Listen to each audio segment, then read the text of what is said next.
বাটাবাটির ঝামেলা ছাড়া চেপা শুটকির বড়া।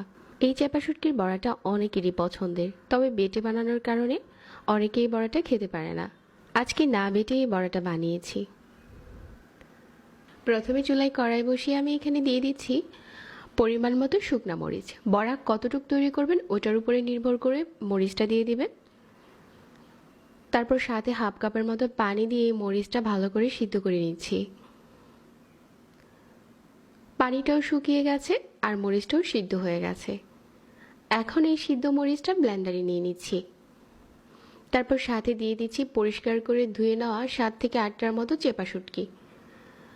মরিচ আর শুটকিটা একটু ব্লেন্ড করে নিচ্ছি প্রথমে। ঠিক এরকম হয়েছে। এখন সাথে দিয়ে দিচ্ছি পেঁয়াজ আর রসুন।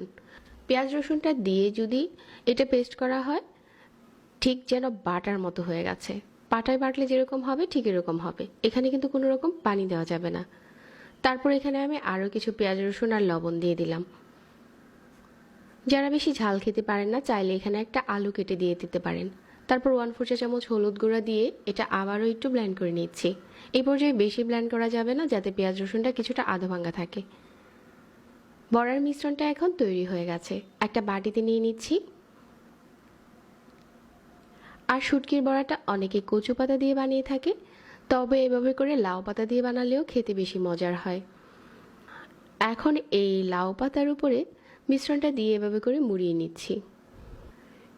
সবগুলো একইভাবে মুড়িয়ে নেওয়া হয়ে গেছে আর এগুলো এখন প্যানে নিয়ে নিচ্ছি। এই বড়াগুলো আজকে ভেজে শেয়ার করছি। প্রথমে প্যানটাকে চুলাতে বসিয়ে কিছুক্ষণ জাল করে নিচ্ছি। এই পর্যায়ে কিন্তু তেল দিচ্ছি না, তেলটা একটু পরে দিচ্ছি যাতে পাতাগুলো একটু নরম হয়ে আসে। এখন পাতাটা কিছুটা নরম হয়েছে আর এই পর্যায়ে উপরে তেল দিয়ে দিচ্ছি। আর মিডিয়াম আঁচে এপাশ ওপাশ করে লাল করে ভেজে নিচ্ছি। যাদের কাছে এরকম ঝাল খাবার খেতে ভালো লাগে চাইলে পাটায় না পিষে ব্লেন্ডারে দিয়ে এভাবে করে শুটকির বড়াটা বানিয়ে নিতে পারেন। এটা আমাদের নরসিংদীর খুব পপুলার একটা রেসিপি। যারা ঝাল খেতে পছন্দ করে তারা প্রায় এটা বানিয়ে থাকে।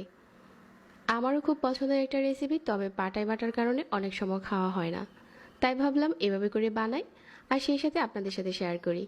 এভাবে করে মিডিয়াম আঁচে বেশ কিছুক্ষণ ভেজে নেওয়া হয়ে গেছে। চাইলে কিন্তু এই বড়াগুলো ডিপ ফ্রিজে সংরক্ষণ করতে পারবেন 1 মাসের মতো।